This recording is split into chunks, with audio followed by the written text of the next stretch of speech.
Topic COVID-19. আপনাদের সবারই জানা উচিত কোভিড-19 সম্পর্কে।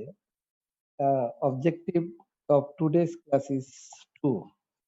নাম্বার 1, যে আপনারা এই জিনিসটা আপনাদের প্রফেশনাল এক্সামিনেশনে এবং ভাইবা বা যেকোনো জায়গায় এটা পারতেই হবে, কারণ এটা সারা পৃথিবীতে এখন প্যান্ডেমিক চলছে।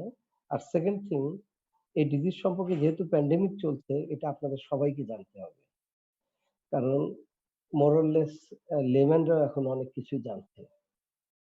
আমরা একটু সায়েন্টিফিক্যালি জানবো যে কোভিড-19 এটা একটা ডিজিজ, মানে কোভিড মানে এটা হলো করোনা ভাইরাস, তাই না? করোনা ভাইরাস থেকে আসছে।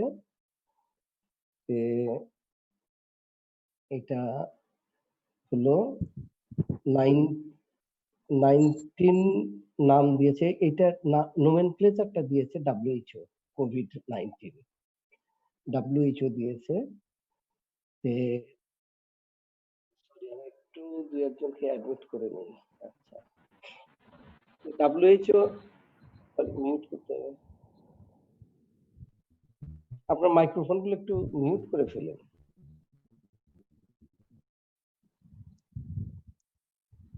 আচ্ছা, এই করোনা ভাইরাস আমাদের আসলে সবসময় ছিল এবং এই করোনা ভাইরাসটা সাধারণত mild upper respiratory tract infection করতো, সামটাইমস ডায়রিয়া এটা করতো। কিন্তু এখন আমাদের সমস্যা দেখা দিয়েছে সারা বিশ্বে, এটা প্যান্ডেমিক হিসেবে দেখা দিয়েছে। আমরা একটু ভাইরাসটা সম্পর্কে জানবো। এটা একটা RNA virus, this is not DNA virus, pure RNA virus. এই করোনা ভাইরাসের যে আরএনএটা, এটা লার্জেস্ট জেনোম, আরএনএ জেনোমটা আছে এখানে, এবং এই ভাইরাসের কিছু ক্যারেক্টারিস্টিক আছে যে আপনারা খেয়াল করবেন যে নোমেনক্লেচারটা আসছে ক্রাউন থেকে করোনা নামটা এসেছে। এর মানে ইলেকট্রন মাইক্রোস্কোপে দেখলে দেখবেন যে সূর্য যেরকম থাকে গোল, চতুর্দিকে রে থাকে, অথবা যদি মুকুট দেখেন ক্রাউন থাকে, তার সাথে যেরকম স্পাইক থাকে, এইরকম দেখা যায়। তো নোমেনক্লেচারটা হয়েছে এর কি ইলেকট্রন মাইক্রোস্কোপিক অ্যাপিয়ারেন্স থেকে। আপনার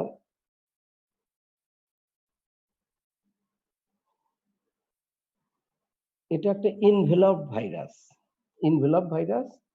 এর ইনভেলপের ভিতরে 3টা প্রোটিন আছে, ভেরি ইম্পর্টেন্ট। স্পাইক প্রোটিন, এটা খুব ইম্পর্টেন্ট, আর একটা ই প্রোটিন আর এম প্রোটিন, আর ভিতরে আছে নিউক্লিয় ক্যাপসিড।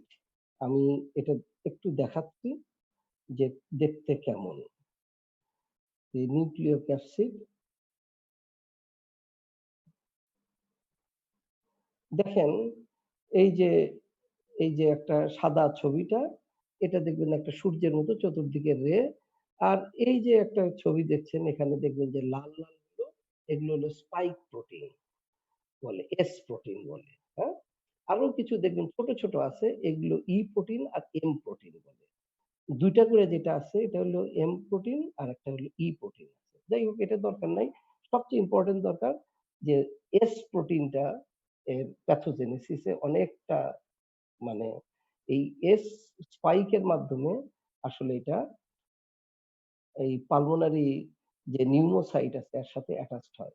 আমি আস্তে আস্তে আসছি এটা দেখতে।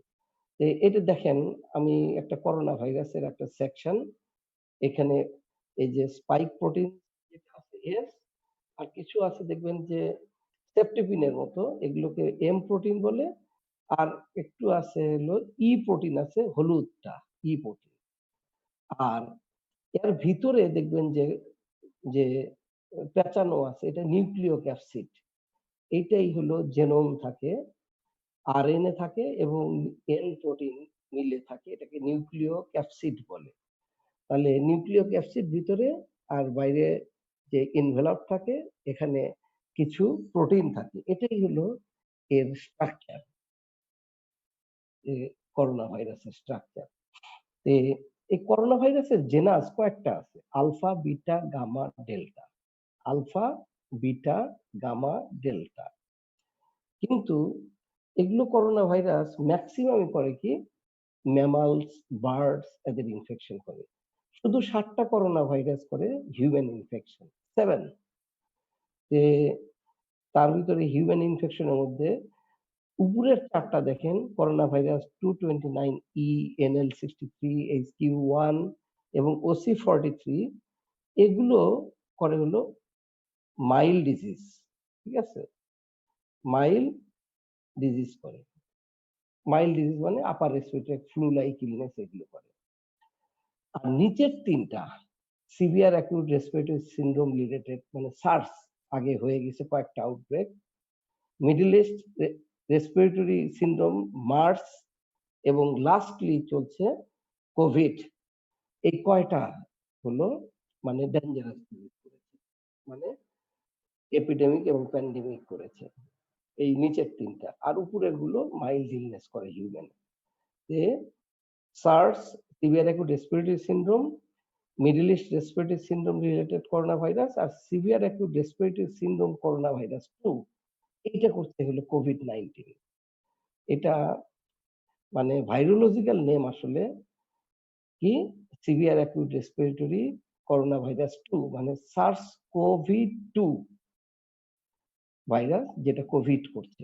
কিন্তু WHO এই ভাইরাসটারই নাম দিয়েছে কোভিড-19 ই নাম দিয়েছে। কারণ সবাই একটু সুবিধা হবে ডিজিজের সাথে যদি তার সাথে ভাইরাস দেওয়া যায় তাহলে বুঝতে সুবিধা হবে। কিন্তু যে ট্যাক্সোনমিতে আছে তাই ভাইরাসের নমেনক্লেচার যারা করে ইন্টারন্যাশনাল তারা এটার নাম দিয়েছে SARS-CoV-2। তাহলে আমরা জানলাম করোনা ভাইরাস সম্পর্কে একটু। আচ্ছা, তারপরে আমরা আসছি যে এগুলো আসলে কি করলো? করোনা ভাইরাস আগে কোনো ডেঞ্জারাস ডিজিজ করে নাই 2003 এর আগে। কিন্তু 2003 তে এটা একটা বিশাল আউটব্রেক ঘটায় ফেলে সার্স-কোভি কো তে সার্স করে ফেলে।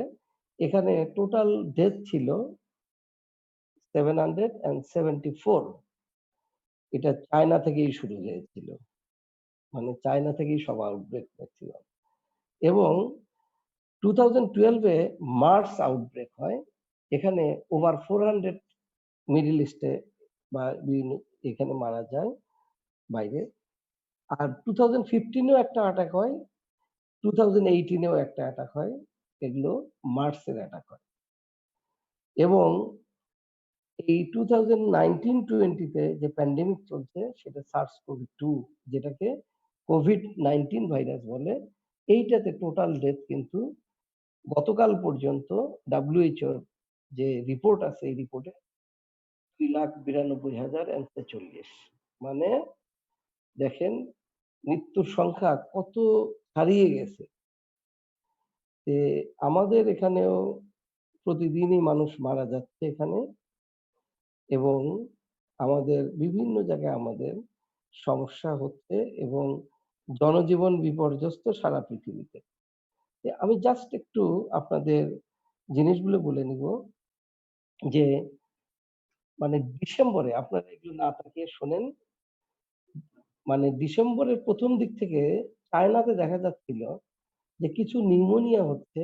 এই নিউমোনিয়ার কোনো ইটিওলজি পাওয়া যাচ্ছে না কারণ। এবং এই নিউমোনিয়া গুলো ভাইরাল নিউমোনিয়ার মতো বাইল্যাটারাল এবং কোনো কিছুতে রেসপন্স করছে না এবং পেশেন্ট দ্রুত খারাপ হয়ে যাচ্ছে।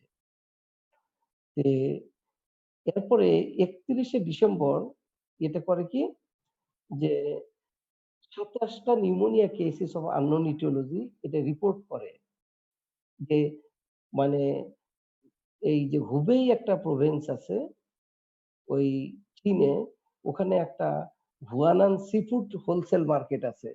দেখে যে এই ২৭ টা নিউমোনিয়ার কেসটা দেখা যাচ্ছিল যে ওই সিফুড মার্কেটে গিয়েছিল। তখন চিন্তা করা হয় যে না, it is related to some sorts of মানে ইনফেকশন যেটা হয়েছিল এই সি ফুড রিলেটেড। ফলে জানুয়ারির ১ তারিখেই কিন্তু মার্কেটটা ক্লোজ ডাউন করে দেওয়া হয় এবং খুব দ্রুত জানুয়ারির ৭ তারিখেই চাইনিজ সায়েন্টিস্ট কি করে এই নোভেল করোনা ভাইরাসটা আইসোলেট করে ফেলে এবং এর নাম দেয় 2019 নোভেল করোনা ভাইরাস ১ম নাম দেয় ওরা। যেহেতু এটা নতুন একটা ভাইরাস, সম্পূর্ণ নতুন। এটা আগের করোনা ভাইরাস গুলো না। নতুন করোনা ভাইরাস জেনেটিক্যালি যে এই করোনা ভাইরাসের নাম হয় 2019 নোভেল করোনা ভাইরাস। এবং ৯ তারিখেই কি করে চাইনিজ সিডিসি এই জেনোম সিকোয়েন্স করে এটা জিআইএস এআইডি বলে একটা প্ল্যাটফর্ম আছে যেখানে সব জেনোম গুলো জমা থাকে জমে দেয়। এই এখানে সাবমিট করে দেয়। তাহলে এবং দেখা যায় যে আমি এত কিছু যাব না যে আমাদের দেশে ১ম কর এই COVID-19 ডিজিজ আবিষ্কার হয়। ১ম আসে রিপোর্ট হয় কি 8 মার্চে। আর ফার্স্ট ডেথ হয় কোভিডে কোথায় রিপোর্টেড বাংলাদেশে আ 18 মার্চে। এ এই ঘটনাগুলোর পরে উহানে একদম সবকিছু লকডাউন করে দিয়ে ওরা কন্ট্রোল করে। দেখেন এই যে চীনে যেখানে জনবহুল হুবেই ছিল, সবগুলো দেখেন ফাঁকা হয়ে গেছে। সবগুলোকে তারা বাসায় পাঠিয়ে দিয়েছে। ইট ইস সো কন্টাজিয়াস ডিজিজ। বাসায় পাঠিয়ে দিয়েছে।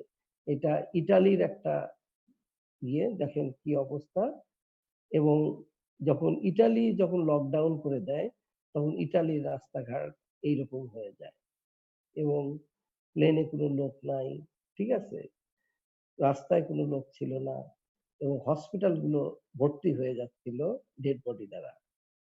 তে এখন পর্যন্ত মানে এমন কোনো কান্ট্রি নাই যে এফেক্টেড নাই। 213 কান্ট্রি গ্লোবালি এফেক্টেড এবং কনফার্ম কেসেস গতকাল পর্যন্ত ছিল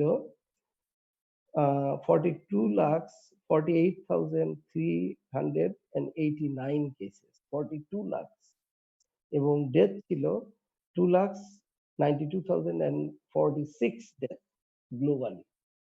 আর আমাদের দেশে দেখা যায় যে এখন গতকাল পর্যন্ত কোভিড পজিটিভ কেস ছিল 20,065 and টোটাল ডেথ হলো 298 কিন্তু আমরা দাবি করি কোভিড-19 এর চেয়ে বেশি ডেথ হয়েছে কারণ সেগুলো কনফার্ম করা যায় নাই। নাও আসেন যে ট্রান্সমিশন ফিচার এটা ইম্পোর্টেন্ট থিং হলো যে কোভিড-19 এ আমি স্লাইড গুলো দেখানো বন্ধ করে দিয়ে আপনারা এদিকে তাকিয়ে থাকবেন বোধহয়। আচ্ছা,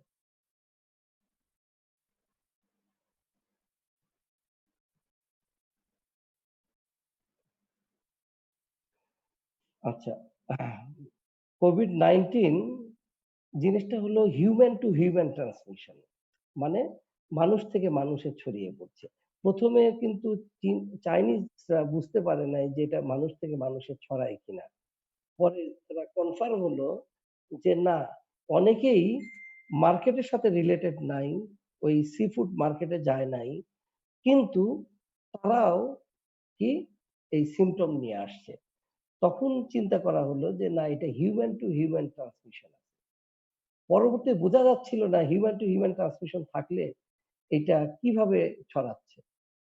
পরে চিন্তা করা হলো যে রেসপিরেটরি ড্রপলেটের মাধ্যমে ছড়ায় এবং ইনিশিয়ালি দাবি করা হচ্ছিল যে এই ড্রপলেট গুলো 3 ফিট পর্যন্ত যায়। পরে দেখা গেল বলছে যে না 6 ফিট পর্যন্ত যায়। যেহেতু ড্রপলেটের মাধ্যমে ছড়ায়, এই ড্রপলেট গুলো বিভিন্ন জায়গায় থাকতে পারে। সেজন্য কন্টামিনেটেড সারফেসে যদি কেউ টাচ করে অথবা ক্লোজ কনট্যাক্ট এ থাকে তাহলে মানে হিউম্যান টু হিউম্যান ট্রান্সমিশন হয়। তার মানে it transmits via respiratory droplet and close contact and touching contaminated surface আমরা বলতে পারি। ঠিক আছে?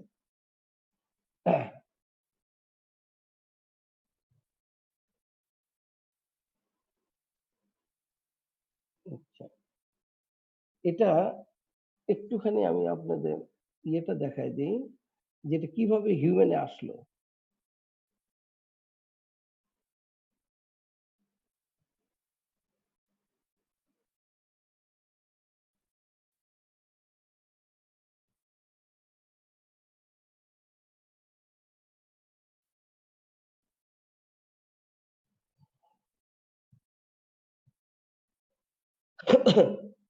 নেচারে একটা নিউজ আসে মানে 7 ফেব্রুয়ারি যে প্যাঙ্গোলিনস, প্যাঙ্গোলিন কি স্প্রেড করছে কিনা করোনা ভাইরাস পিপলকে। যেরকম সার্স চিন্তা করা হয় যে ব্যাট থেকে আসছে। মার্স চিন্তা করা হচ্ছে ক্যামেল থেকে আসছে। এরকম প্যাঙ্গোলিন নামে একটা প্রাণী আছে, এখান থেকে করোনা ভাইরাস আসছে কিনা। যে মানে ধারণা করা হচ্ছে যে আসলে ন্যাচারাল অ্যানিমাল রিজার্ভার করোনা ভাইরাসের এই জিনিসগুলো ব্যাটে সাধারণত ব্যাট থেকেই আসছে। এই ব্যাট থেকে ইন্টারমিডিয়েট হোস্ট বলে ন্যাচারাল রিজার্ভার থেকে মানে ইন্টারমিডিয়েট হোস্ট প্যাঙ্গোলিনটা এফেক্ট করে। এই প্যাঙ্গোলিন এবং থেকে হিউম্যানে লেট 90 তে আসে এবং হিউম্যান থেকে এটা তারপরে হচ্ছে কি হিউম্যান টু হিউম্যান স্প্রেড। তাহলে এইভাবে ধারণা করা হচ্ছে আসছে। তার কারণটা হলো প্যাঙ্গোলিন থেকে যে করোনা ভাইরাসের যে আমাদের জেনোমটাকে আইডেন্টিফাই করা হয়েছে, দেখা যায় যে এর সাথে 96% হোমোলজি আসছে এই ব্যাট এবং এগুলোর সাথে। ঠিক আছে?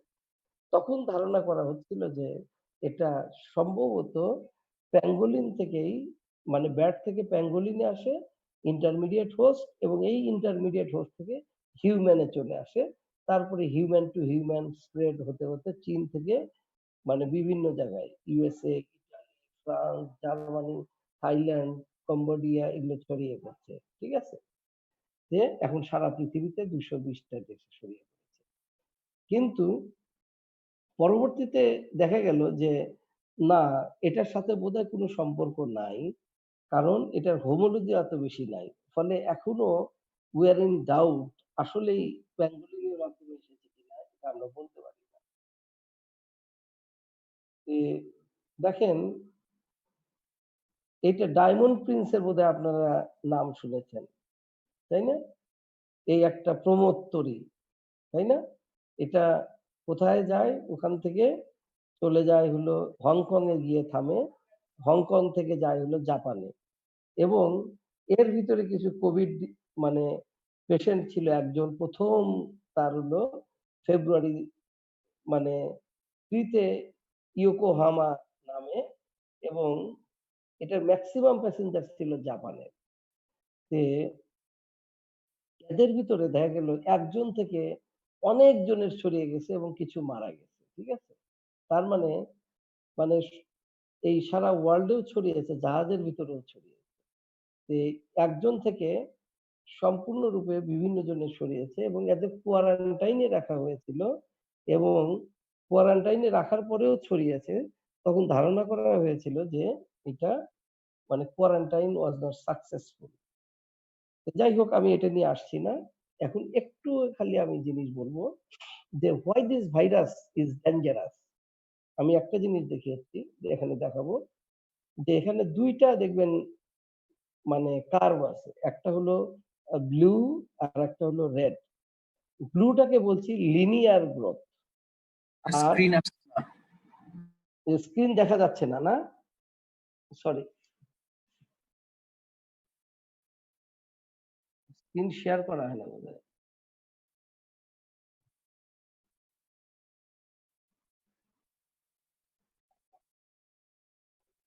দেখেন এখানে ২ টা জিনিস আছে।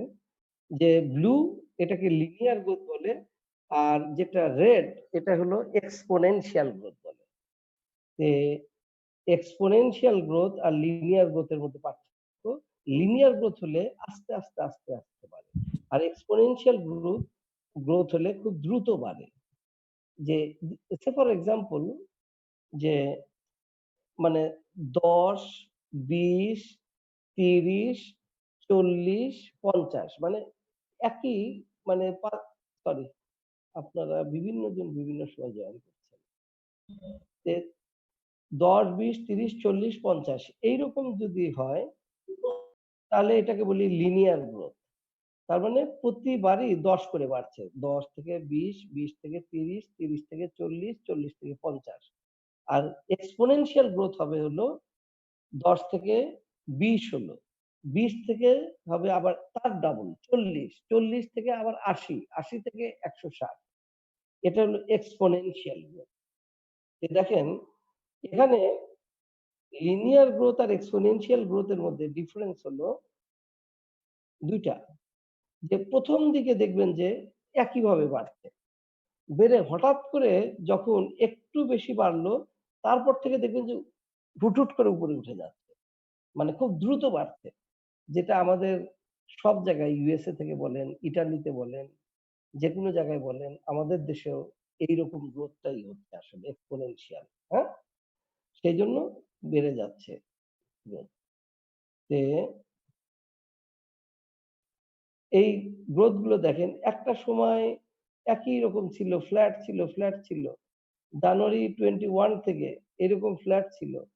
মানে একদম মার্চ 11 পর্যন্ত ফ্ল্যাট ইউএসএ তে। তারপরে এই যে ওঠা শুরু হলো, তারপরে দেখেন ইউনাইটেড স্টেটস এ একদম আকাশে উঠে গেছে। স্পেনে ঐরকম আকাশে, এটাও এরকম, এটাও এরকম। সেজন্য অনেকেই ধারণা করছিল বাংলাদেশে জানুয়ারি থেকে মার্চ ৮ থেকে দেখা যায় ২৯ তারিখ পর্যন্ত এই কার্ভটা একদম নিচেই আছে। তাহলে বাংলাদেশে বোধহয় হবে না। কিন্তু একটা সময় এসে বাংলাদেশেও কিন্তু ওই দেখবেন যে কার্ভটা এরকম আকাশচুম্বী হয়ে যাচ্ছে। এ এটাই হলো আমাদের মানে কার্ভের হলো এই সিকোয়েন্সটা ফলো করে এক্সপোনেনশিয়াল। তবে আপনাদের ২ টা জিনিস জানতে হবে যে একটা জিনিস জানলে হবে, একটা শব্দের সাথে আমি পরিচয় করায় দিব শুধু। সেটা হলো বেসিক রিপ্রোডাকশন নাম্বার। যেটাকে বলে R0 sometimes it is called R0 তে আমি এটা বন্ধ করে দিচ্ছি। R0 R0 টা কি?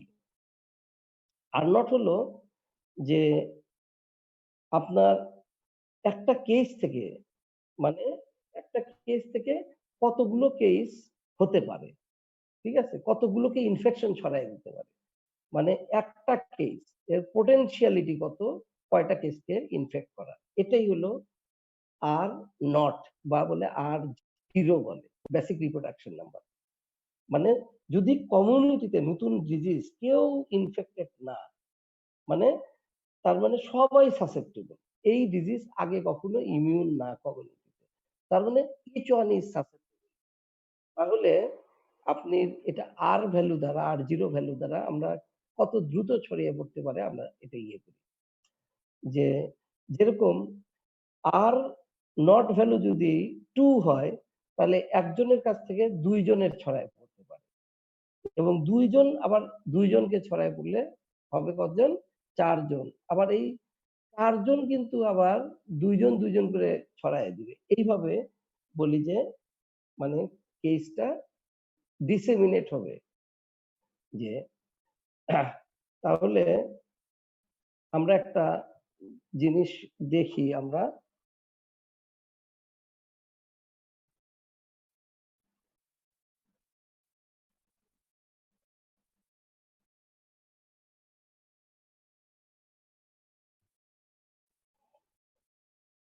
যে দেখেন এই যে ইবোলার আর নট 2 ছিল। তে মানে একটা এই যে নীল ইন্ডেক্স কেস থেকে তারপরে ছড়িয়ে পড়ছে এইভাবে। আর সার্স এর are not 4 say for example. তাহলে এটা কি ১ম ৪ জনের কাছ থেকে সরালে এগুলো প্রত্যেকের সাথে ছড়াচ্ছে।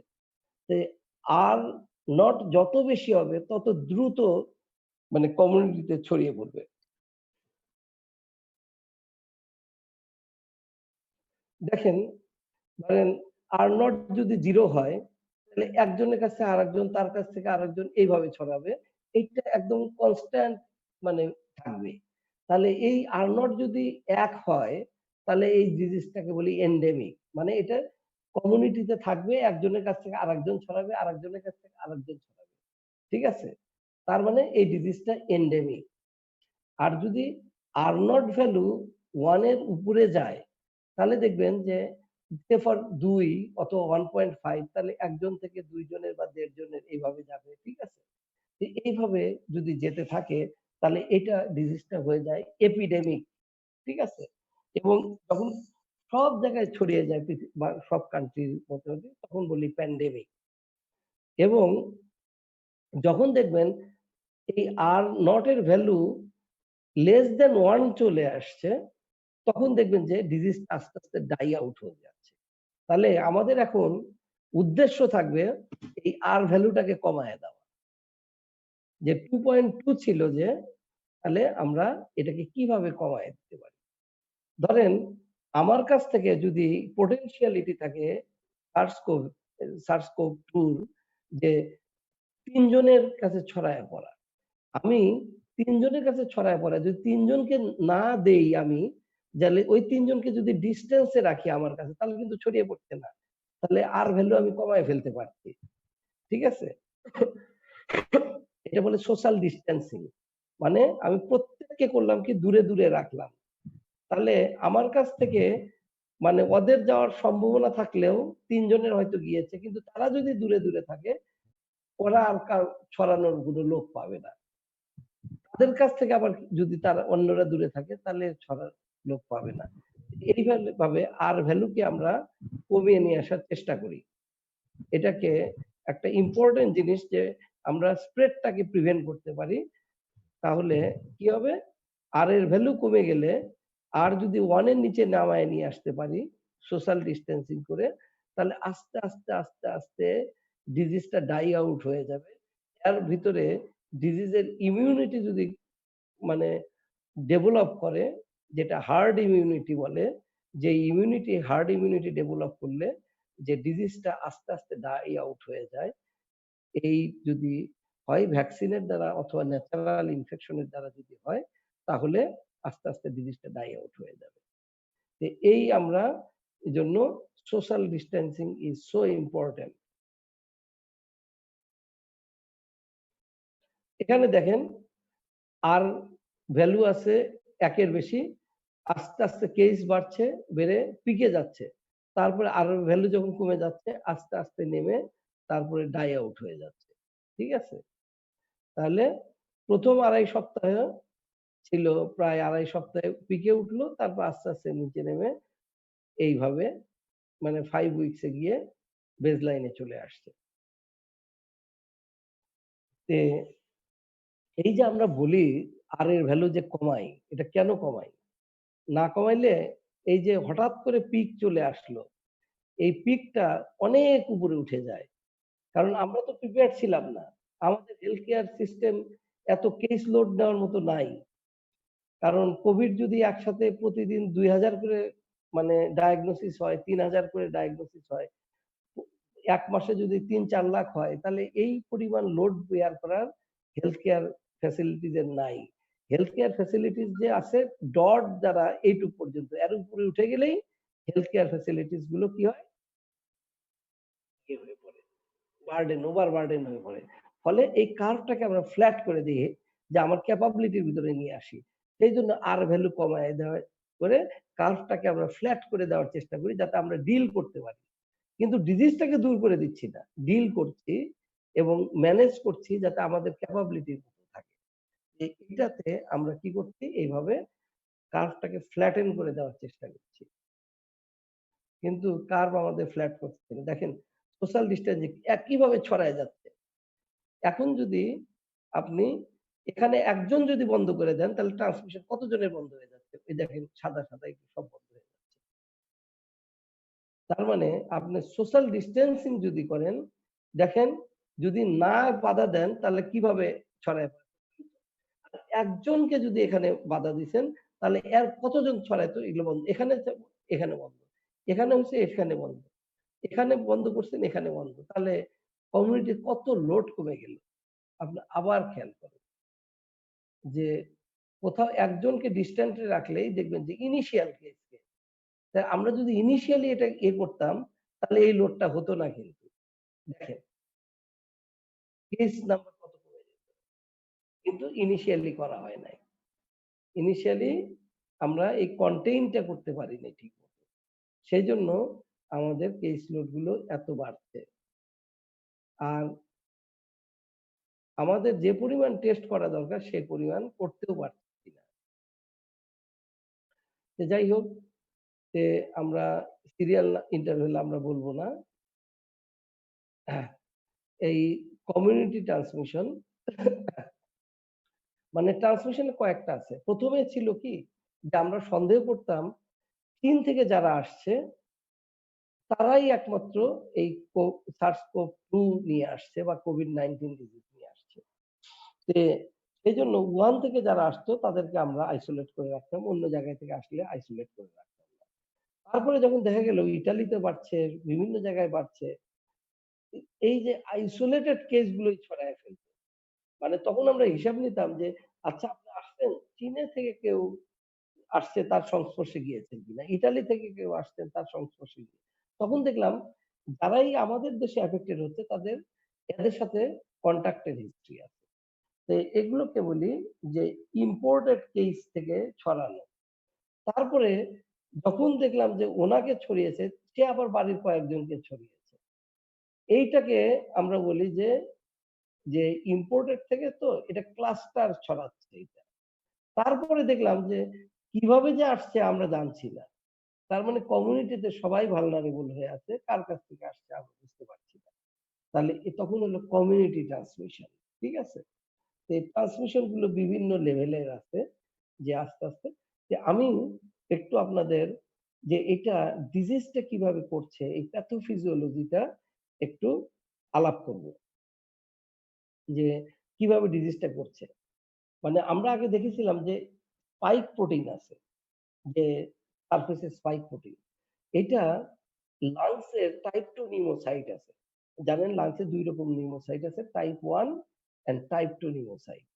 এবং টাইপ 2 নিউমোসাইট এ যা আছে ওখানে একটা রিসেপ্টর আছে যার নাম angiotensin converting enzyme 2 receptor AC2 receptor. এই স্পাইক প্রোটিন এসে AC2 রিসেপ্টরের সাথে কি করে বাইন্ড করে এবং সেলের ভিতরে ঢুকে যায়। এবং যখন সেলের ভিতরে ঢুকে গেল ভাইরাস রিপ্লিকেট করে এবং টাইপ 2 নিউমোসাইটকে ড্যামেজ। এই ড্যামেজ সেল আপনার কি করছে ইনফ্লামেটরি মেডিয়েটরস রিলিজ করছে। এই ইনফ্লামেটরি মেডিয়েটরস কি করছে ম্যাক্রোফেজকে অ্যাট্রাক্ট করে এবং এই ম্যাক্রোফেজ থেকে কিছু সাইটোকাইন রিলিজ হয়। সেই সাইটোকাইনের ভিতরে ইন্টারলিউকিন 1, ইন্টারলিউকিন 6 এবং TNF alpha cytokines is important. Surface S প্রোটিনের এস প্রোটিন দ্বারা এসি রিসেপ্টরের 2 রিসেপ্টরের মাধ্যমে টাইপ 2 নিউমোসাইটের ভিতরে এন্ট্রি করে, এন্ট্রির পরে ভাইরাসটা রিপ্লিকেট যখন করে এই ভাইরাসটা তখন সেলকে ড্যামেজ করে। সেল ড্যামেজের ফলে সেল থেকে স্পেসিফিক ইনফ্লামেটরি মেডিয়েটরস যেটা রিলিজ হয় সেটা ম্যাক্রোফেজকে অ্যাট্রাক্ট করে এবং ম্যাক্রোফেজ আল্টিমেটলি কি করছে কিছু সাইটোকাইন রিলিজ করছে।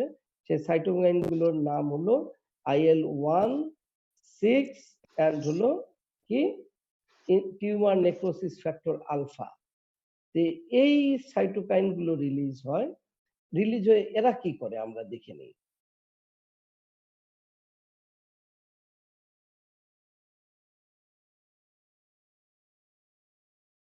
আচ্ছা এখানে একটু ক্লোজ করে দিই। এবং এই সাইটোকাইন গুলো ভেসোডাইলেটেশন করছে এবং ইনক্রিজ ভাস্কুলার পারমিয়াবিলিটি। তাহলে ভাস্কুলার পারমিয়াবিলিটি বেড়ে যাওয়ার জন্য interstitial oedema ultimately alveolar oedema হচ্ছে।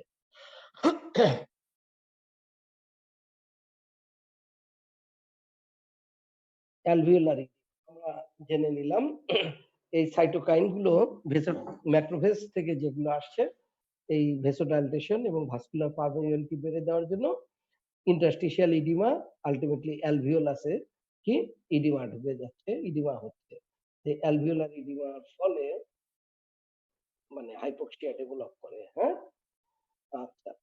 এখন টাইপ 2 নিউমোসাইট যখন ড্যামেজ হচ্ছে, আমরা একটা জানি যে টাইপ 2 নিউমোসাইট এবং এই অ্যালভিওলার ইডিমা যেটা হচ্ছে, এটার ফলে সারফেক্টেন্ট তৈরি হয় টাইপ 2 নিউমোসাইট থেকে এবং এর ভিতরে থাকে সারফেক্টেন্টটা কি হয়ে যায়? কমে যায় লেভেল। ফলে সারফেক্টেন্ট কমে গেলে হয় collapse of the alveoli. Alveolar collapse হচ্ছে। হ্যাঁ? অ্যালভিওলার কোলাপস হলে আল্টিমেটলি কি হচ্ছে? দেখেন ইনক্রিজড কোলাপস যদি হয় তখন ইনক্রিজড ওয়ার্ক অফ ব্রিথিং, একটু হাঁটতে গেলেই আপনার কি হচ্ছে? মানে শ্বাসকষ্ট হচ্ছে। ঠিক আছে?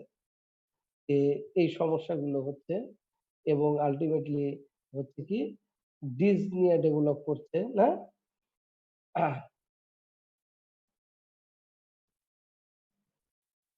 ডিসনিয়া ডেভেলপ করে।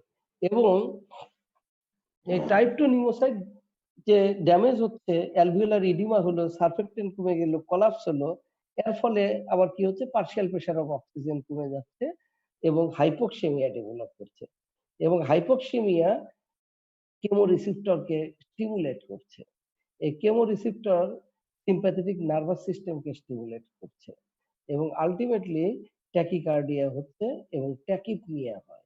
তাহলে রেসপিরেটরি রেট বাড়ছে, ডিসনিয়া হচ্ছে, তাই না? এই জিনিসগুলো হচ্ছে ম্যাক্রোফেজ অ্যাক্টিভেশনের ফলে। এবং এরপরে ইনফ্লামেটরি মিডিয়েটর যেগুলো আছে উইদিন দ্য অ্যালভিওলাই নিউট্রোফিলকে অ্যাট্রাক্ট করে এবং নিউট্রোফিল কি করে তখন? রিঅ্যাক্টিভ অক্সিজেন স্পেসিস এবং প্রোটিয়েস কিছু রিলিজ করে। এখন দেখবেন যে আরেকটা যে সমস্যা আছে যে নিউমোসাইট 1 যেটা আছে টাইপ 1 এবং নিউমোসাইট 2 দুটেই এখন কি হচ্ছে?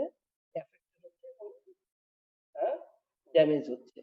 তার ফলে type 1 pneumocyte damage, type 2 pneumocyte এবং গ্যাস এক্সচেঞ্জ করে এবং হাইপোক্সেমিয়া আরো ডেভেলপ করছে।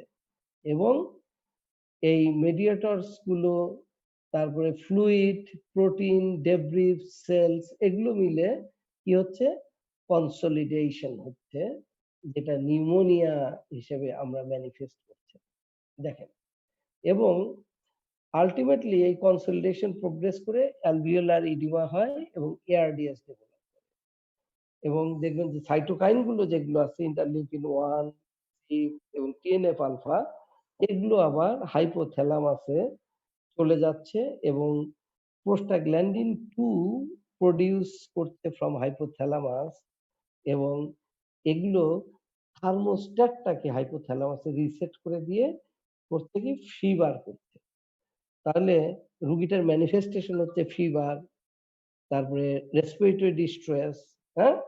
এবং আপনি দেখবেন যে পালস অক্সিমিটার দিলে দেখবেন যে হাইপোক্সেমিয়া ডেভেলপ করেছে। এবিজি করলেও বুঝবেন হাইপোক্সেমিয়া আছে। এক্স-রে করলে দেখবেন যে কনসলিডেশন আছে অথবা বাইলেটারাল হোয়াইট লাং হয়ে যাচ্ছে, এআরডিএস হয়ে যাচ্ছে। তাহলে এইগুলো ম্যানিফেস্টেশন নিয়ে আসে এবং কাশি নিয়ে আসছে। যখন অ্যালভিওলার ইডিমা হচ্ছে, ওখানে ড্যামেজ হচ্ছে, তখন ড্রাই কফ, আল্টিমেটলি প্রোডাক্টিভ কফ একসময় ডেভেলপ করে। তাহলে severe cases systemic inflammatory response syndrome হয়। মানে মানে সিভিয়ার কেসগুলোতে এবং সাইটোকাইন গুলো তখন ব্লাডে চলে আসে। আসলে সিস্টেমিক ভেসোডাইলেশন এবং ভাস্কুলার পারমিয়াবিলিটি বেড়ে যায়। সিস্টেমিক ভেসোডাইলেশন এবং ভাস্কুলার পারমিয়াবিলিটি বেড়ে যায় শেষ স্টেজে। এবং ভেসোডাইলেশন হলে এবং পারমিয়াবিলিটি বেড়ে গেলে প্লাজমা লিকেজ হবে। আল্টিমেটলি হয় কি? হাইপোটেনশন ডেভেলপ করে, ঠিক আছে? এবং এই হাইপোটেনশন যদি আপনি ম্যানেজ ঠিকমতো না করতে যান, এই যে সিস্টেমিক ইনফ্ল্যামেটরি রেসপন্স সিনড্রোম বা সেপসিসকে ম্যানেজ না করেন, আল্টিমেটলি সেপটিক শক ডেভেলপ করে এবং মার্কি অর্গান ডিসফাংশন ডেভেলপ করে এবং তখন দেখা যায় যে ব্লাড প্রেশার ভেসোপ্রেসর ছাড়া উঠছেই না, বাড়াইতেই পারছেন না। সেপটিক শক লাস্ট স্টেজে ডেভেলপ করে এবং মাল্টি অর্গান ডিসফাংশন। তখন হয় কি?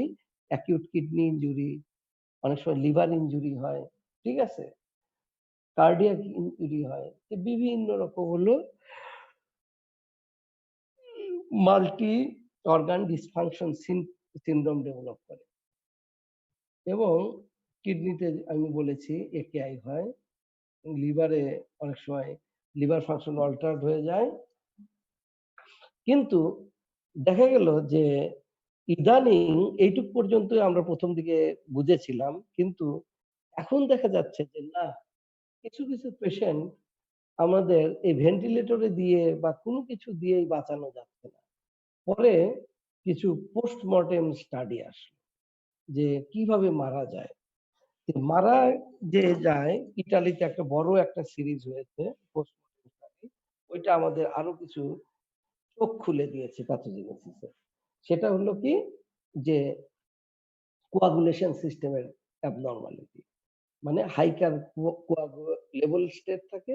এর ফলে ডিপ ভেনাস থ্রম্বোসিস হয় অনেক সময় এবং অনেক সময় আর্টেরিয়াল থ্রম্বোসিস হয়। এই থ্রম্বোএম্বোলিক ম্যানিফেস্টেশন থ্রম্বোসিস, হ্যাঁ? এটাই হলো মূল কারণ, মানে ডেথ এবং সিভিয়ার ডিজিজ এর হয়ে দেখা দিচ্ছে। হ্যাঁ, তে এই যে জিনিসগুলো হচ্ছে এন্ডোথেলিয়াল মানে ইনজুরি বাই ইন্টারলিউকিন 6 এবং other acute test reacting protein and মনে করা হচ্ছে যে কমপ্লিমেন্ট মেডিয়েটেড এন্ডোথেলিয়াল ইনজুরি হচ্ছে। এই এটা হলো এন্ডোথেলিয়াল ইনজুরি হলো ভার্কোস ট্রায়াড এর একটা পোরশন যে এন্ডোথেলিয়াল ইনজুরি। সেকেন্ড স্ট্যাসিস, যেরকম এই রোগীগুলো ম্যাক্সিমাম ইমমোবিলাইজ থাকে হসপিটালে, স্পেশালি ক্রিটিক্যালি ইল পেশেন্ট খুব ইমমোবিলাইজ থাকে। তার ফলে থ্রম্বাস ফরমেশন পসিবলি থাকে এবং দেখা গেছে এলিভেটেড ফ্যাক্টর 8, ফিব্রিনোজেন, সার্কুলেটিং কিছু প্রোথ্রম্বোটিক মাইক্রোপার্টিকেল, নিউট্রোফিল, এক্সট্রা সেলুলার ট্র্যাপস, এই জিনিসগুলোকে হাইপার কোয়াগুলেশন করে। তার মানে এখানে এন্ডোথেলিয়াল ইনজুরি হচ্ছে, স্ট্যাসিস হচ্ছে, হাইপার কোয়াগুলেবল স্টেটও থাকছে। সবগুলো মিলে কি হাইপার কোয়াগুলেশন করছে। এবং ক্লিনিক্যালি তার ফলে দেখা যাচ্ছে venous thromboembolism, arterial thromboembolism, like হঠাৎ করে স্ট্রোক হলো একটা পেশেন্টের, মায়োকার্ডিয়াল ইনফারকশন হলো, লিম্ব ইসকেমিয়া হতে পারে। ঠিক আছে? এবং অনেক সময় দেখা যায় microvascular thrombosis in the lungs, লাংসে মাইক্রোভাস্কুলার থ্রম্বোসিস দেখা দিচ্ছে। তাহলে এই জিনিসটা ম্যানেজমেন্টটাকেও চেঞ্জ করে দিয়েছে। এখন আমরা কিন্তু মানে কি ইউজ করছি? অ্যান্টি থ্রম্বোটিক ড্রাগ, যেরকম হেপারিন, এই জিনিসগুলো ইউজ করছি। এবং আল্টিমেটলি দেখা যাচ্ছে এগুলোতে অনেক সময় ডিসেমিনেটেড ইন্ট্রাভাস্কুলার কোয়াগুলেশন ডেভেলপ করছে। তা আমি এটা নিয়ে এত বেশি করব না। এখন আসি মূল জিনিসে। তাহলে আমরা কেস ডেফিনিশন এ ৩ রকমের কেস থাকতে পারে। একটা হলো সাসপেক্ট কেস, আরেকটা হলো প্রবাবল কেস, আরেকটা হলো কনফার্ম কেস। ঠিক আছে? সাসপেক্ট কেস কোনগুলো? যাদের আমরা সাসপেক্ট করছি যে কোভিড হতে পারে। তার মানে কাদের কোভিড সাসপেক্ট করব? যাদের মানে fever with cough or shortness of breadth আছে, জ্বর আছে এবং জ্বরের সাথে কাশি এবং শ্বাসকষ্ট আছে এবং আপনি কোনো ইটিওলজি খুঁজে পাচ্ছেন না এবং হিস্ট্রি অফ ট্রাভেল আছে অর রেসিডেন্স যেখানে হলো ইনফেকশন ট্রান্সমিট হচ্ছে এই জায়গায় অথবা সেই এরিয়াতে ট্রাভেল হিস্ট্রি আছে, ১৪ দিনের মধ্যে আপনি এটা কন্টাক্ট করেছেন, তাহলে তাদের মধ্যে সাসপেক্ট কেস। ঠিক আছে? তবে যদি কমিউনিটি ট্রান্সমিশন হয় তখন এই মানে কি history of travel or residence খুব একটা ইম্পর্টেন্ট। ঠিক আছে? তাহলে সাসপেক্ট কেস হবে কি যখন রেসপিরেটরি ইলনেস অ্যাকিউট পাচ্ছেন, যেরকম fever with cough or respiratory distress এবং সেই পেশেন্ট এর কোনো ইটিওলজি খুঁজে পাচ্ছেন না। এখন history of travel or residence ওই এরিয়ার যদি থাকে তাহলে তাকে কোভিড সাসপেক্ট করবে। আচ্ছা, এখন প্রবাবল কেস কাকে বলে? অথবা ডক্টরদের ক্ষেত্রে একটু কিন্তু আলাদা হবে। ঠিক আছে? ডক্টরদের ক্ষেত্রে একটু আলাদা হবে। এই একটা গ্রুপ গেল। আরেকটা গ্রুপ হতে পারে সাসপেক্ট কেস, যে অ্যাকিউট রেসপিরেটরি ইলনেস আছে। তার সাথে আপনার ডেফিনিট একটা রোগীর কনট্যাক্ট হয়েছে। আপনি কোভিড জানলেন যে এই রোগীর সাথে আমি ২ দিন ছিলাম। তারপরে আজকে কোভিড ডিটেক্টেড হয়েছে। তার মানে আপনি তারপরে আপনার অ্যাকিউট রেসপিরেটরি আ সিম্পটম তার মানে আপনি হলো সাসপেক্টেড কেস এবং যে আরেকটা কেস হতে পারে সিভিয়ার অ্যাকিউট রেসপিরেটরি ইনফেকশন হয়েছে, যেটা হসপিটালেই লাগছে ভর্তি হওয়া। মানে এমনই severe acute respiratory distress infection হয়েছে এবং তার কোনো কারণ খুঁজে পাচ্ছেন না। তখন চিন্তা করুন এটা সাসপেক্ট কেস। যে সাসপেক্ট কেস গুলো এইরকম, যদি কারো হিস্ট্রি থাকে ট্রাভেলের বা ওই এলাকার হয়, অথবা কি হয় যে আপনি চিন্তা করছেন যে কন্টাক্ট আছে কোনো কোভিড পেশেন্টের সাথে, তার রেসপিরেটরি ইলনেস হচ্ছে এবং সিভিয়ার রেসপিরেটরি ইলনেস যার হসপিটালাইজেশন লাগছে এবং কোনো ইটিওলজি খুঁজে পাচ্ছেন না, তাকে আপনি বলবেন কোভিড-19। আর প্রবাবল কেস হলো আপনি সাসপেক্ট কেস টেস্ট করছেন কিন্তু রেজাল্ট ইজ ইনকনক্লুসিভ। আপনি বুঝতে পারছেন না রেজাল্টটা কি পজিটিভ অর নেগেটিভ। ঠিক আছে? অথবা সাসপেক্ট কেসকে আপনি কোনোমতে টেস্ট করাতে পারছেন না। এটাও প্রবাবল কেস হয়ে যাবে। কারণ সাসপেক্ট কেস হলেই তার নেক্সট কেস হয় কনফার্মেশন।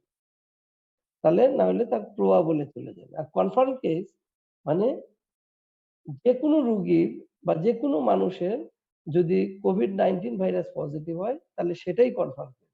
সিম্পটম থাকলো আর না থাকলো। ঠিক আছে? সিম্পটম থাকুক আর না থাকুক। Confirm case. আর হলো কন্টাক্ট কাকে বলে? কন্টাক্ট হলো যে তার কোনো সিম্পটম নাই এট প্রেজেন্ট, কিন্তু এক্সপোজড হয়েছে প্রবাবল কেস অথবা কনফার্ম কেসের। কনফার্ম কেসের এক্সপোজ হয়েছে কিন্তু কোনো সিম্পটম এখন নাই। আর সিম্পটম ডেভেলপ করলে তার হবে সাসপেক্ট কেস। এগুলো হলো কি বলে মানে কন্টাক্ট। কন্টাক্ট অনেক ধরনের আছে, সেগুলো নিয়ে আমি আসবো না। কিন্তু এই কোভিড-19 কি করে আমি একটু বলেই দিয়েছি।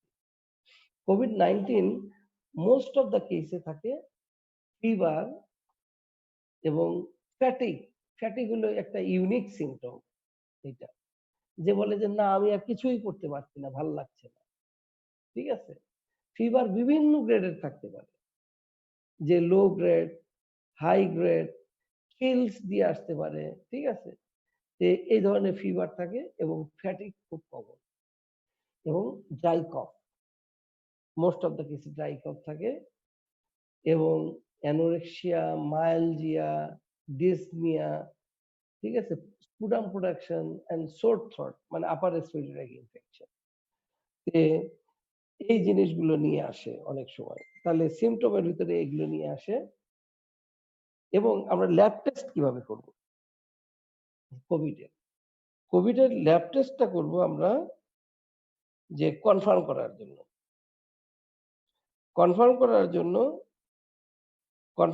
জন্য কি করব? নাম্বার 1 একটাই টেস্ট আমরা বাংলাদেশে করি, সেটা হলো RT-PCR। মানে RT-PCR মানে reverse transcriptase polymerase chain reaction. এইভাবে আমরা তার আরএনএটা ডিটেক্ট করি। এটা একটা মলিকুলার টেস্ট। ঠিক আছে? এটার জন্য সাধারণত আমরা নাসোফ্যারিঞ্জিয়াল সোয়াব নেওয়া হয়। অনেক সময় ওরোফ্যারিঞ্জিয়াল সোয়াব এবং ম্যাটেরিয়ালস গুলো আরো থেকে নেওয়া যেতে পারে, যে লোয়ার রেসপিরেটরি ট্র্যাক্ট থেকে ব্রঙ্কিওঅ্যালভিওলার ল্যাভাস, স্পুটাম, ট্রাকিয়াল অ্যাসপিরেট, এই জিনিসগুলো রেসপিরেটরি ট্র্যাক্ট থেকে স্যাম্পল গুলো নিয়ে আমরা কি করি? RT-PCR করে আমরা কনফার্ম করি যে কোভিড পজিটিভ অর নট। কিন্তু দেখা যায় যে নাসোফ্যারিঞ্জিয়াল সোয়াবের ক্ষেত্রে এটা হাইয়েস্ট সেনসিটিভিটি অনেক সময় থাকে হলো 67%। এটা টাইমের উপরেও ভ্যারি করে। ঠিক আছে? তার ফলে দেখা যায় যে এটা যে 100% একটা সেনসিটিভ টেস্ট না। তার মানে ফলস নেগেটিভ টেস্ট। মানে নেগেটিভ হয়েছে টেস্ট কিন্তু তারও মানে কোভিড হতে পারে। এইরকম সম্ভাবনাও কিন্তু থেকে যায়। তার মানে এটা নেগেটিভ থাকলেই বলতে পারবেন না যে আপনার ডিজিজ নাই। ঠিক। আর ইনভেস্টিগেশন যেগুলো করা হয় এগুলো কি মানে রোগীটাকে ম্যানেজ করার জন্য। যেরকম মোস্ট ইম্পর্টেন্ট একটা investigation simple blood count. Blood কাউন্টে অনেক সময় নরমাল থাকে, কিন্তু অনেক সময় দেখা যায় যে লিম্ফোসাইট কম থাকে। ঠিক আছে? লিম্ফোসাইট কম। নিউট্রোফিল এবং লিম্ফোসাইটের যদি রেশিও, হ্যাঁ, যদি কি হয় ৩.৫ এর যদি উপরে হয় 3.5 এর, তখন আমরা বলি যে পেশেন্টের প্রগনোসিসটা ভালো হবে না বোধহয়। সি রিঅ্যাক্টিভ প্রোটিন এখানে রেইজ থাকে। ঠিক আছে? ফেরিটিনটা রেইজ থাকে অনেক সময়। কিন্তু ইন্টারেস্টিংলি প্রোক্যালসিটোনিন এটা নরমাল থাকে। Procalcitonin is a marker which indicates bacterial infection.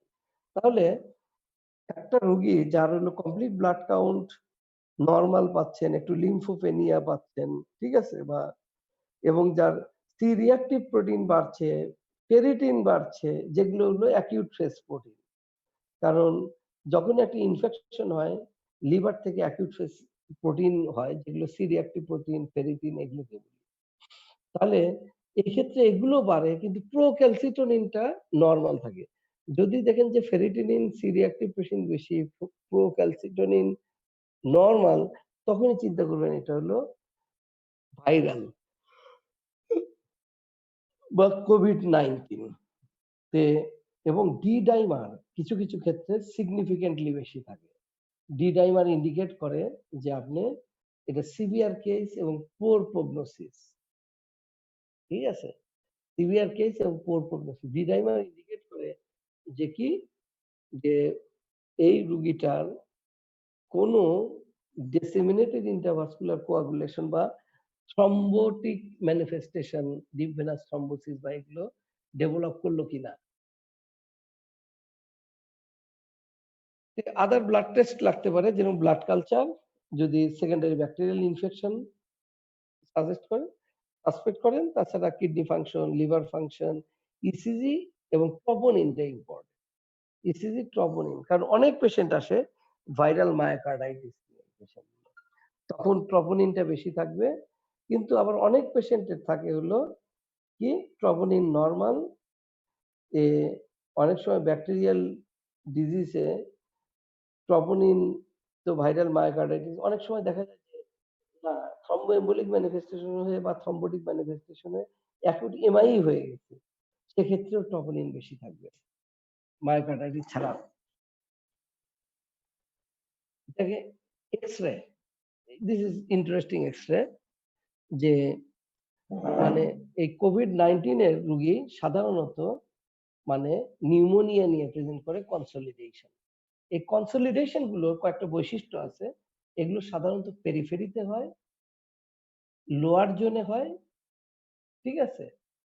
পেরিফেরিতে হয় এবং ইউনিল্যাটারাল হতে পারে, বাইল্যাটারাল হতে পারে, যে কোনো কিছু হতে পারে, কিন্তু পেরিফেরাল এবং লোয়ার জোনে সাধারণত হয়। এখানে দেখেন আপনারা রাইট সাইডে পেরিফেরাল জোনে এবং লোয়ার সাইডে কনসলিডেশন, এদিকেও আপার জোনে এবং একটু মিডল জোনে কি কনসলিডেশন। তাহলে এটা হলো কি কোভিড এর নিউমোনিয়ার কনসলিডেশন। এবং লাস্টলি দেখবেন এরকম হোয়াইট লাং ডেভেলপ করে দুই দিকে। এটা তখন বলি যে আমরা সম্ভবত এআরডিএস ডেভেলপ করে গেছে। হ্যাঁ, এবং ইন্টারেস্টিংলি এই হোয়াইট লাং এর দেখবেন যে সেন্টারের দিকটা একটু কি থাকে, ক্লিয়ার থাকে, ব্ল্যাক ক্লিয়ার থাকে, দেন দা হ্যাজিনেস বেশি থাকে পেরিফেরিতে। এগুলোকে বলি এআরডিএস। এবং সিটি স্ক্যান করতে পারি, সিটি স্ক্যান নিয়ে আপনাদের বেশি কিছু বলবো না। সিটি স্ক্যানে গ্রাউন্ড গ্লাস ওপাসিটি, কনসলিডেশন থাকতে পারে, অথবা ক্রেজি পেভিং প্যাটার্ন বলে, এটা না জানলেও চলবে আপনাদের। এখন আমরা টোটাল মানে সিমটম এবং ডিজিজ গুলোকে কোভিড-19 ছয়টা স্টেজে ভাগ করি। একটা হলো mild illness, pneumonia, severe pneumonia, ARDS, sepsis এবং সেপটিক শক। মাইল্ড ইলনেস হলো কি, যে ফ্লু লাইক ইলনেস, আপনার কোভিড হয়েছে, হওয়ার ফলে দেখলেন যে জ্বর, একটু কাশি, ঠিক আছে, এবং স্নিজিং হচ্ছে, স্টাফি নোজ হচ্ছে, বডি এক হচ্ছে, হেডেক হচ্ছে, এইগুলোকে আমরা বলি ফ্লু লাইক ইলনেস। এই জিনিসটাকে বলে যে মাইল্ড ইলনেস, অথবা অনেক সময় বলে influenza like illness, ILI। Mild illness or ILI, influenza like illness. তারপরে মানে নেক্সট সিভিয়ার হলো নিউমোনিয়া। যখন দেখলেন যে এই পেশেন্টের এক্স-রে করেছেন, একটা কনসলিডেশন আছে ইউনিল্যাটারাল আর বাইল্যাটারাল, তখন লেবেল করেন একে নিউমোনিয়া হিসেবে। এখন এই নিউমোনিয়া যদি হসপিটালে ভর্তি করতে হয়, আচ্ছা, মাইল্ড ইলনেস পরে নিউমোনিয়া বলেছি, যখন থাকবে মানে কি বলে ওইটা শ্যাডো থাকবে, নিউমোনিক, কিন্তু সিভিয়ারিটির কোনো ফিচার নাই। সিভিয়ারিটি বলতে আমরা বুঝি যার রেসপিরেটরি ডিস্ট্রেস হচ্ছে, মানে রেসপিরেটরি রেট মোর দেন 30, যার সাইনোসিস হচ্ছে, হ্যাঁ, যার হিমোপটাইসিস হচ্ছে অনেক সময়। এই জিনিসগুলোকে আমরা বলি সিভিয়ার ডিজিজ। তাদের আমরা বলছি যে অথবা এজ যদি বেশি হয় 65 এর উপরে যায়, তাহলে তাদের আমরা বলি যে সিভিয়ার নিউমোনিয়া। এই পেশেন্ট গ্রুপগুলোকে আমরা দেখি যে হসপিটালে ভর্তি লাগতে পারে, অথবা যাদের acute respiratory distress syndrome, severe breathlessness, hypoxia এগুলো হচ্ছে, হ্যাঁ, তাদের আমরা কি করেছি তাহলে আহ ERDS ডেভেলপ করছে। লাস্ট টাইম বলছি সেপসিস হচ্ছে, সিস্টেমিক ইনফ্লামেটরি রেসপন্স সিনড্রোম যেটা বলেছি, তারপর সেপটিক শকে চলে যাচ্ছে আলটিমেটলি। তাহলে দেখেন এই ৬টা ম্যানিফেস্টেশন আমরা বলি, সিনড্রোম বলি। একটা হলো মাইল্ড ইলনেস বা ইনফ্লুয়েঞ্জা লাইক ইলনেস, একটা নিউমোনিয়া, একটা সিভিয়ার নিউমোনিয়া, একটা ARDS, sepsis and septic shock. এইগুলো প্রেজেন্টেশন কিন্তু কোভিড-19 এর। এখন আমরা, হ্যাঁ, ফয়সল, ওই ব্লাড কাউন্ট আর ESR এটা কি করা আছে?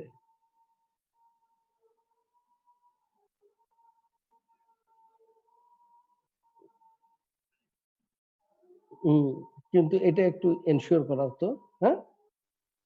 হ্যাঁ, কারণ সিবিসি তে যদি নিউট্রোফিলিক লিউকোসাইটোসিস না থাকে, আমি এটাকে এনটিটিপি দিতে চাই, হ্যাঁ? কারণ এটা ইফিউশন, হ্যাঁ? আচ্ছা, ঠিক আছে। ঠিক আছে। আচ্ছা, আচ্ছা। সিবিসি উইথ ইএসআর টা করায় ফেলো, হ্যাঁ? আর এটা কোভিড, তো আজকে কি স্যাম্পল গেছে এটা? স্যাম্পল গেছে না? ঠিক আছে। আচ্ছা, ঠিক আছে। তাহলে সরি, আচ্ছা, mild illness, pneumonia, severe pneumonia, ARDS, sepsis এবং সেপটিক শক। এখন ম্যানেজমেন্টের ক্ষেত্রে আমরা এই গ্রুপগুলোকে আরেকটু ভাগ করে ফেলব। ঠিক আছে? আমরা আর অন্যদিকে যাব না, অনেক কিছু আছে। ম্যানেজমেন্টের মধ্যে আমরা এই গ্রুপটাকে ৪টা ভাগে ভাগ করব। আচ্ছা, ৪টা ভাগে ভাগ করব। ফার্স্ট হলো মাইল্ড ডিজিজ, যেটা ইনফ্লুয়েঞ্জা লাইক ইলনেস আমি বলেছি। মডারেট ডিজিজ, যেটা pneumonia but no signs of severity. আর সিভিয়ার ডিজিজ হবে সিভিয়ার নিউমোনিয়া, সেপসিস। আর লাস্টে ক্রিটিক্যাল হলো এআরডিএস এবং সেপটিক শক। দেখবেন এই যে আমি ভাগ করেছি, যে ক্রিটিক্যাল ডিজিজটা কোথায় ট্রিট করব, আইসিইউ তে, ম্যানেজমেন্টের সুবিধার্থে আমি ভাগ করে নিয়েছি। এআরডিএস আর সেপটিক শক হলে এটা আমাদের নরমাল ওয়ার্ডে ম্যানেজ করতে পারবো না। এবং সিভিয়ার ডিজিজ যেটা হবে, সিভিয়ার নিউমোনিয়া অর সেপসিস যাদের থাকবে, তাদের হসপিটালে লাগবে, এদের অক্সিজেন লাগতে পারে, হুম, তারপর সাপোর্টিভ মেজার লাগতে পারে। সেজন্য আমরা কি করব, হসপিটালে রেখে দেব। কিন্তু এআরডিএস এবং সেপটিক শক হলে আমরা আইসিইউ তে ট্রান্সফার করে দেব। আর যদি শুধু মাইল্ড অথবা মডারেট ডিজিজ হয়, নিউমোনিয়া অথবা ইনফ্লুয়েঞ্জা লাইক, এরা হোম ট্রিটমেন্ট পেতে পারে। ঠিক আছে? তাহলে আমরা চিকিৎসার সুবিধার্থে আমরা এই ৬ সিনড্রোমকে ৪ ভাগে ভাগ করে দিলাম। Mild, moderate, severe and critical. Mild and moderate home treatment possible. Severe হলো, যেটা হলো severe pneumonia, sepsis and critical হলো এআরডিএস এন্ড সেপটিক শক।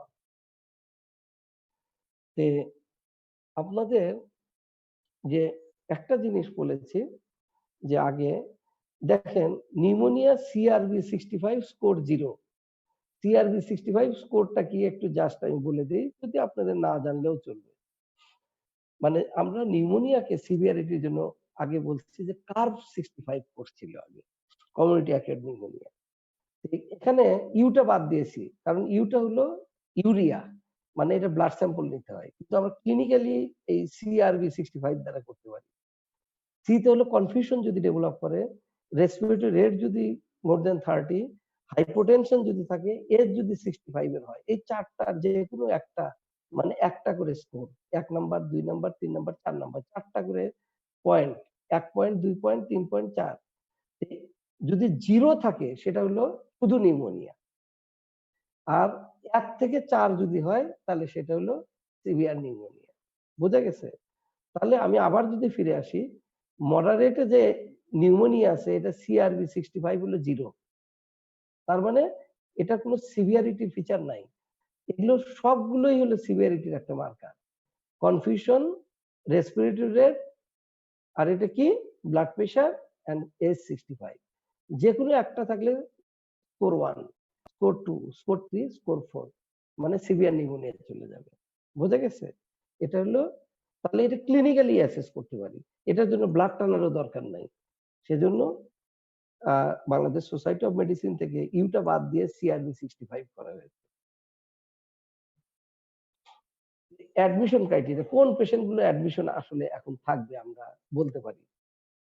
তাহলে যাদের রেসপিরেটরি রেট বেশি থাকবে এবং যাদের হাইপোক্সিয়া, যে পালস অক্সিমেট্রি দিয়ে যদি দেখি যে স্যাচুরেশন অক্সিজেন 94 এর নিচে নেমে গেছে, তাদের আমরা কি করব? হসপিটালে ভর্তি রাখবো। অক্সিজেন লাগবে। কনফিউশন, সাইনোসিস, শক, এগুলোকে আমরা করতে পারবো না। এবং যদি অল কেসেস রেসপিরেটরি ডিস্ট্রেস, মানে আমরা হসপিটালে ভর্তি করবো, কোভিড হোক আর না হোক, তাদের আমরা এভালুয়েশন এবং টেস্টিং এর জন্য।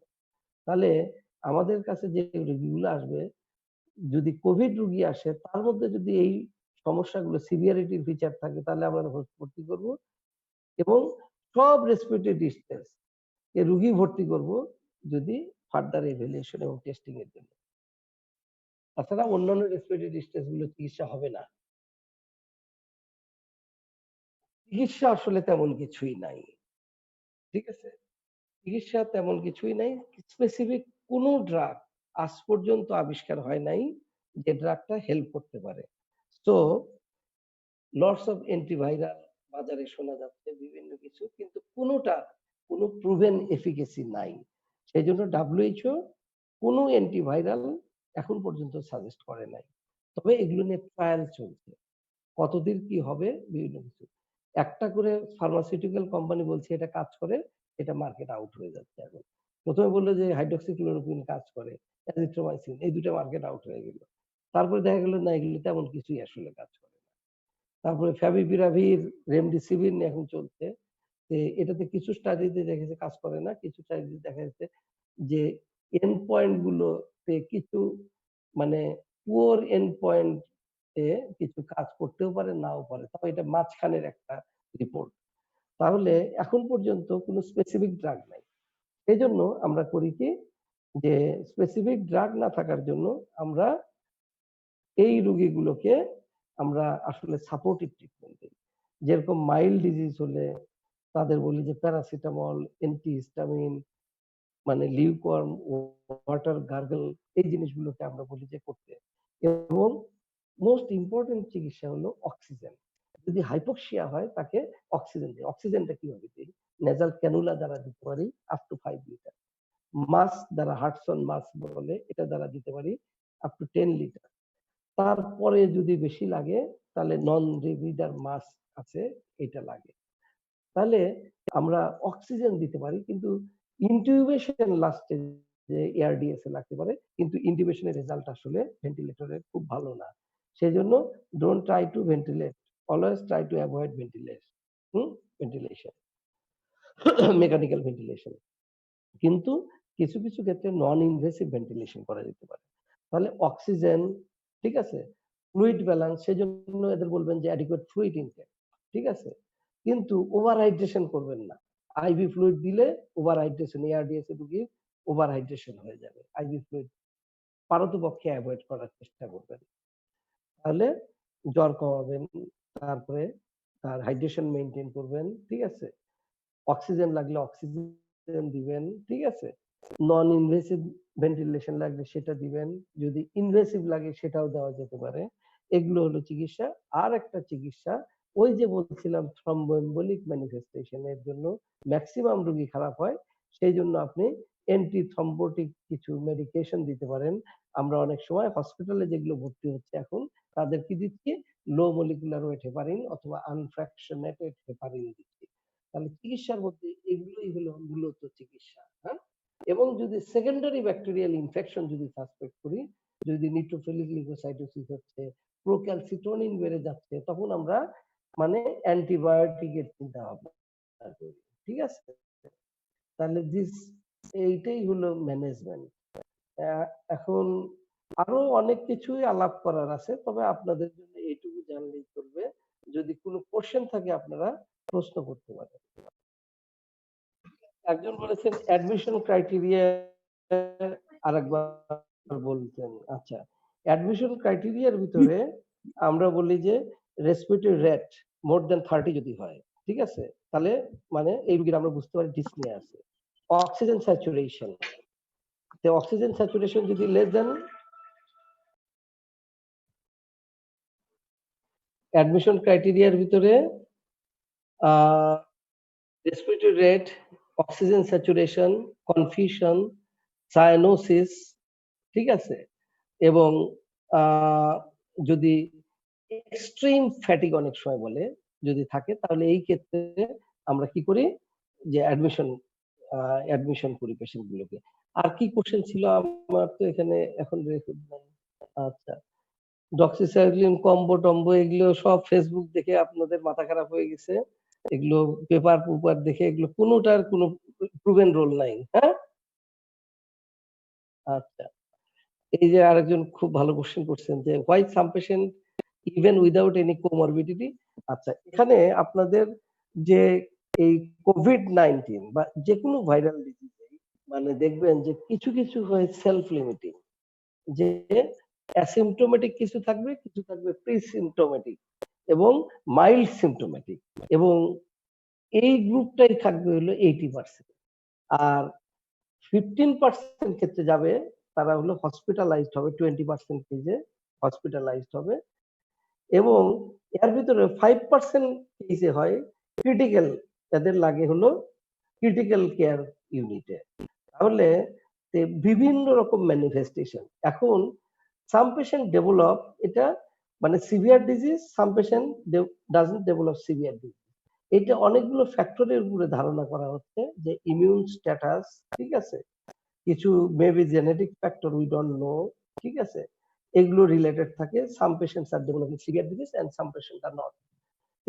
এটা কেন যে হচ্ছে, এবং বিভিন্ন ভাইরাল ফিভারে এইরকম সমস্যা আছে, কিছু ভাইরাল ফিভারে এনকেফালাইটিস হচ্ছে, কিছু ভালো হয়ে যাচ্ছে। এটা সাধারণত অনেকগুলো ফ্যাক্টরের উপরে, ইমিউন স্ট্যাটাস, জেনেটিক ফ্যাক্টর, এই জিনিসগুলোর উপরে ডিপেন্ড করে। আচ্ছা, সাইটোকাইন টর্মটাকে প্রিভেন্ট করার কিছু নাই, ম্যানেজ করার মতো কিছু ড্রাগ বলে আছে, যেরকম টোসিলিজুমাব বলে একটা, এগুলোর আসলে রোলও ডাউটফুল, ঠিক আছে? সাইটোকাইন স্টর্ম, যে সাইটোকাইন স্টর্ম হচ্ছে এগুলো টোসিলিজুমাব একটা নামে, ইন্টারলিউকিন 6 বলে মনোক্লোনাল অ্যান্টিবডি। এই যে অনেক সময় এইটা ইউজ করলে বলে যে সাইটোকাইন স্টর্মটাকে ম্যানেজ করা যায়, but role is not clear. আচ্ছা, অ্যান্টিকোয়াগুলেন্ট ড্রাগ, এ তো বললামই যে এটার মূল মেকানিজম অফ সিভিয়ারিটি ডেভেলপ করে অনেক সময় পোস্টমর্টেম থেকে যেগুলো পেয়েছি আমরা ধারণা, সেগুলো হাইপার কোয়াগুলেবিলিটি। অনেকগুলো সেজন্য আমরা ডি ডাইমার করলে দেখি অনেক বেশি হাই থাকে।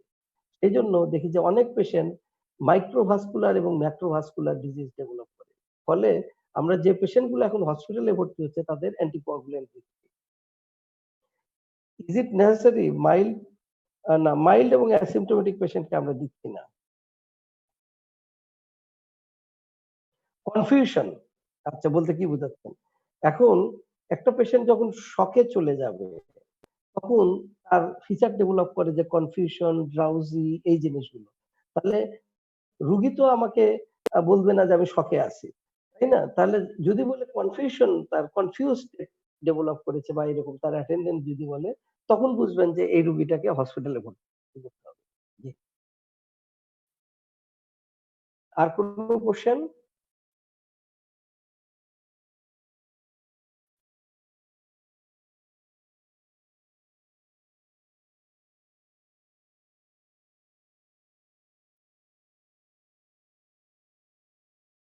আরেকজন বলেছিলেন যে হোম অক্সিজেন বোধহয়। যে হোম অক্সিজেন কিভাবে? হোম অক্সিজেন সিলিন্ডার কিনতে পাওয়া যায়। নেজাল ক্যানুলা মাস্ক আছে। আপনারা যাদের আছে তারা ইজিলি ইউজ করতে পারে। কিন্তু যাদের কন্টিনিউয়াস সাপ্লাই লাগে তাদের অক্সিজেন অনেকগুলো রাখতে হয় সিলিন্ডার।